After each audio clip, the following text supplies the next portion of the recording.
The Platte River bottomland in Custer County, Nebraska runs flat and quiet for miles before it folds into the bluffs. Most people driving the county highway mistake the stillness for simplicity. Nolan Caldwell wasn't most people. He'd been reading that land since 1971, when the county extension office handed him a soil survey kit and sent him east of Broken Bow to map the bottomlands. He spent 32 years doing it for pay and another 6 because he couldn't stop. His notebooks filled a wooden crate in the mudroom, 41 of them labeled by year and season, dense with observation. Soil core depths, moisture readings, the places where frost came late, the places where standing water hung around 2 weeks past the thaw. Yeah, it hasn't changed. His son Garrett had grown up watching him do it. He knew which pasture gates his father would stop at on the drive home. He knew that the low east field hadn't fully drained since 1983, not because the soil was poor, but because something older ran beneath it. In the spring of 2009, a company called Meridian Agro Holdings, registered in Delaware and operating out of an Omaha office park, bought 3,100 acres of the old Briggs, tract directly north of the Caldwell property, for $4.2 million. The plan, as described in county planning documents Garrett read the afternoon they were filed, was a regional grain aggregation campus. 3 concrete silos rated at 800,000 bushels each, a truck-scale complex, an automated conveying system, and a 40,000-square-foot logistics building. The building footprint centered on the eastern sector of the Briggs tract. Nolan drove the fence line that evening in his 1998 Ford Ranger, the one with the cracked taillight he'd been meaning to fix for 2 years. He didn't say much at dinner. Afterward, he went to the mudroom and pulled out the 1977 notebook and the 1991 notebook and set them on the kitchen table. "The East Build Zone," he told Garrett. "It's over the old channel."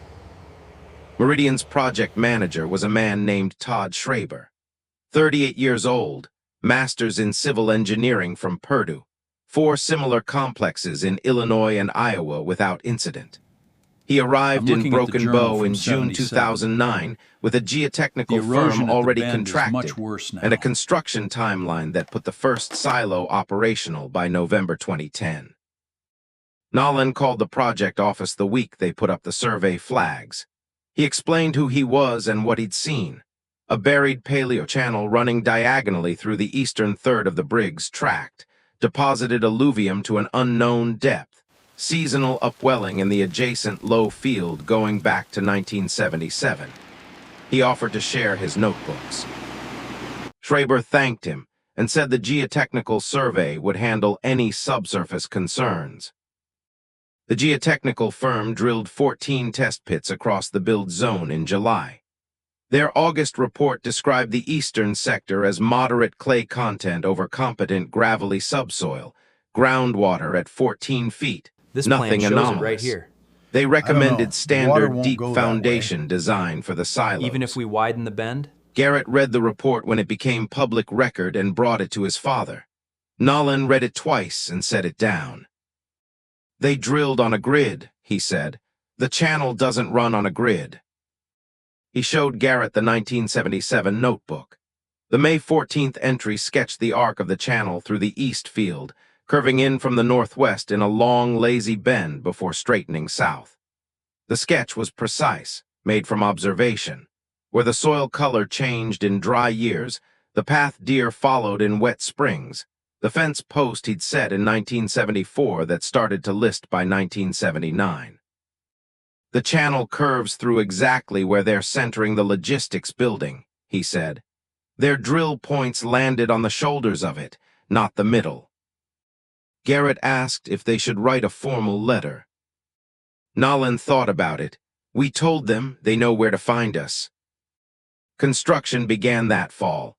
Concrete pours ran through the winter and into spring 2010. By July, 2 of the 3 silos were framed and rising. The logistics building foundation was poured in March, a thick reinforced slab over driven steel piles, the standard approach for river country. The first crack appeared in October 2010, 6 weeks before the complex was set to open. 18 inches long, diagonal, across the northeast corner of the slab. The finishing crew noted it and called the site supervisor, who called the structural engineer, who said it was within tolerance for current shrinkage. Monitor it. By March 2011, that crack was 3/4 of an inch wide and had 4 companions, all running the same direction, all concentrated in the eastern third of the slab. The nearest silo had developed a visible lean, 3/4 of an inch of differential settlement over a 40-foot span. Meridian brought in a forensic structural firm from Denver. They drilled deeper. At 22 feet in the eastern sector, they hit it, unconsolidated alluvial material, saturated, shifting slowly under load. Not competent gravel. Old river fill, the kind that compresses over years. The buried channel ran exactly where Nolan had sketched it in 1977. Remediation came in at $6.8 million. The logistics building had to be partially demolished and rebuilt. Silo 3 needed underpinning. The complex didn't open until April 2013, 2.5 years late. Todd Schraber drove out to the Caldwell property on a Tuesday in November 2011. He parked at the gate and Garrett came out to meet him. Schraber was carrying both reports, flagged. "Is your father available?"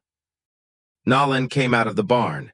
He was 71, fence staple puller in one hand, grease on his forearm.